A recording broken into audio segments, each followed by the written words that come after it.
the journey of the radiopharmaceutical. We first saw a huge cyclotron in the basement of UHN where radioactive material are created. Next, we saw the hot cell where radiopharmaceuticals are synthesized from said radioactive material. Now, the radioactive material has to be delivered to patients. Where does the journey lead? How does it go? To answer these questions, we have Edward Son with us, who is a nuclear medicine technologist.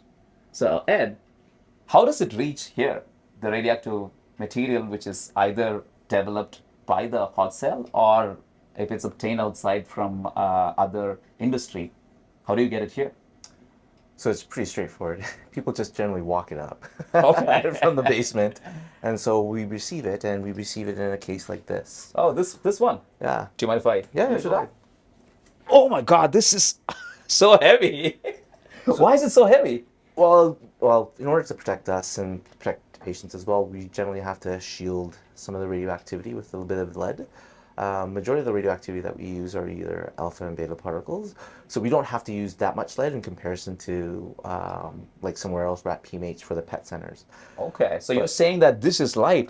I need to go to the gym to lift this. It's a bit lighter, but yes, there's enough lead though. Yeah, it's a job for really fit people lifting lead all day.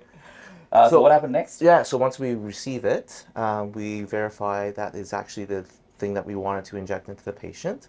So what we have to do, we have to verify the radioactivity, the amount that's actually in the actual vial. Okay. And so what we do is we actually assay it in a dose calibrator. A dose calibrator will help us to understand the amount of radioactivity that's present within the vial.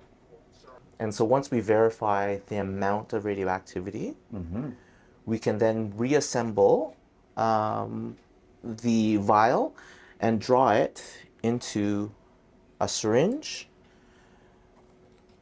something like this. Okay. And then we place it into the lead pot so that we can then transfer it to the actual patient in the department. So is this behind this lead shield is where you Yes. gonna So draw the syringe? it's lead, and this is lead glass as well, and it just helps to screen out some of the radioactivity that we have, and also it really helps us to protect us as well. Yeah. With relation to the amount of radiation that we receive on a daily basis, especially therapeutics as well. Wow. So it's brought in lead containers, then there's this dose calibrator, and then it goes behind the lead shield, and that's where you're completely protected. And I'm assuming that in addition to that, you also have these like dosimeters and stuff which you wear. Yeah, so we have ring dosimeters, and we also You have the have ring ones as well. Okay. whole body dosimeters as well. The whole body dosimeters are designed to see how much radiation we are receiving from the whole body, like the thorax. And the ring dosimeter just helps us to understand how much radiation we're getting on our hands. Because that's what you're using to Exactly. do all the. No matter how much lead you use, there's always going to be radiation seeping through. Speaking about radiation seeping through, at least in the clinical flows, when you take or draw something, you don't want any gas in it. So you just, everybody remembers having the syringe like this and squirting out fluid. That's a falsehood. Do you do that here? No, Because you can't. Yeah. You can't just because you want to eliminate or minimize the amount of radiation spillage that you get. Plus, a lot of the pharmaceuticals are fairly expensive. And then it's taken from the syringe, and then you transport it to the patient care Yeah, area. so generally we just have the syringe, put it on a transport case. Oh, there's another transport case as Yeah, well. you can do that, yeah. This is quite heavy as well. Oh, wow. And then we just transport it to the injection room. So this is just background right now.